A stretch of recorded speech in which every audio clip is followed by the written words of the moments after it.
On November 3rd, the 2020 presidential election between Joe Biden and Donald Trump will be taking place, and your job is to vote. But the best way for you to vote is to know what's going on.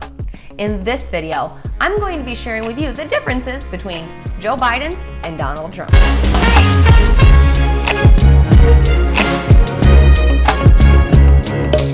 Hey friends, welcome to Adulting with Esther, the show where we talk about the things that you don't learn in school.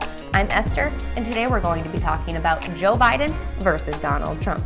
We'll be talking about 10 key issues, so this is a 10-part series. You'll be able to find the links to all of them up here and down here in the description. Today specifically, we'll be talking about crime and justice. If you're new here, welcome. Don't forget to hit subscribe down below. And don't forget to stick around to the end of the video where I'm going to share with you the crime and justice issue on which Biden and Donald Trump actually agree. Tune in, let's get started. Should the U.S. ban assault weapons? In 2004, the federal law that banned assault weapons ran out. A few states have assault weapon laws, but the federal government does not. Biden says yes, Trump says no. Here's why. Biden wants to ban the manufacturing and sale of all assault weapons, as well as ban the importation of assault weapons. He also wants to start a program to buy back assault weapons from the people who use them on the streets. As you know, Donald Trump opposes the assault weapon ban. He also says that the left labels every gun as an assault weapon. And in a quote from Donald Trump, he says, "Gun control does not reduce crime. It has consistently failed to stop violence. Americans are entitled to protect their families, their property, and themselves." Should the U.S. ban the cash bail system? Biden is pro, Trump says no. Biden believes that this system disproportionately leads to low-income individuals being incarcerated, whereas Trump believes that it's a human right to be able to pay your way out of prison. Biden calls this a modern-day debtor's prison. By saying that, he means poor people get stuck in prison because they can't pay the bail until their trial. Donald Trump believes this will kill our cities because the hardened criminals who cannot afford bail will go out and attack. Biden hopes to end this system by putting a new process in place that will promote more justice and equality throughout our inmates within the criminal system. Should the death penalty be allowed?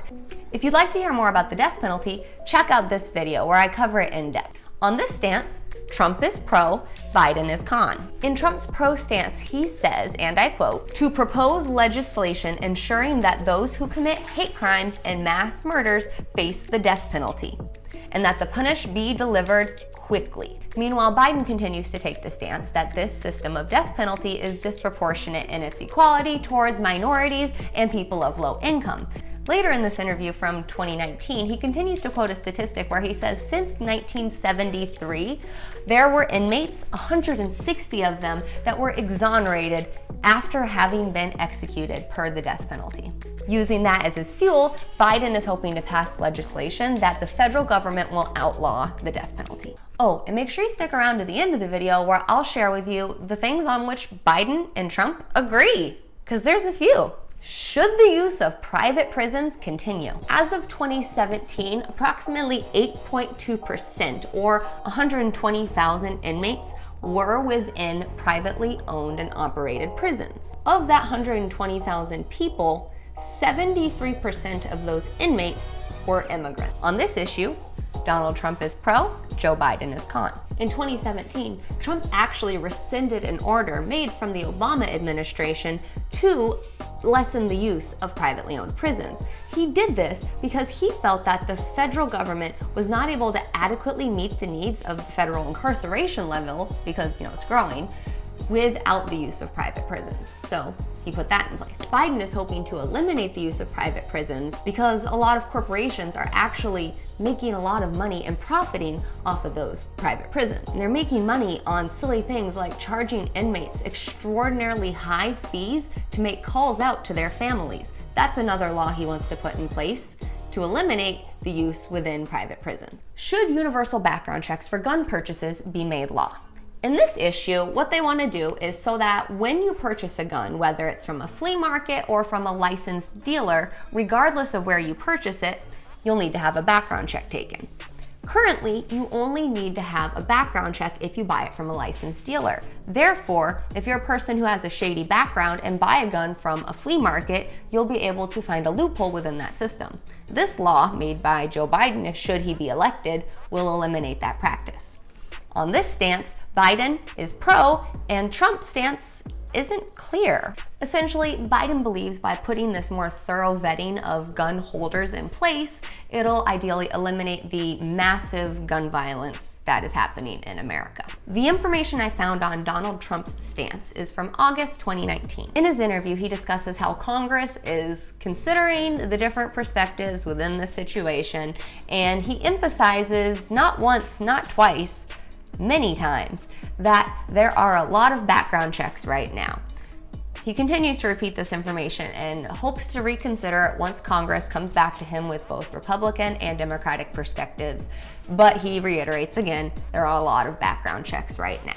However, in March of 2018, Trump also claimed to be pro on this stance and emphasized that he wanted more background checks done, and specifically on the mental health of individuals who will be obtaining these firearms.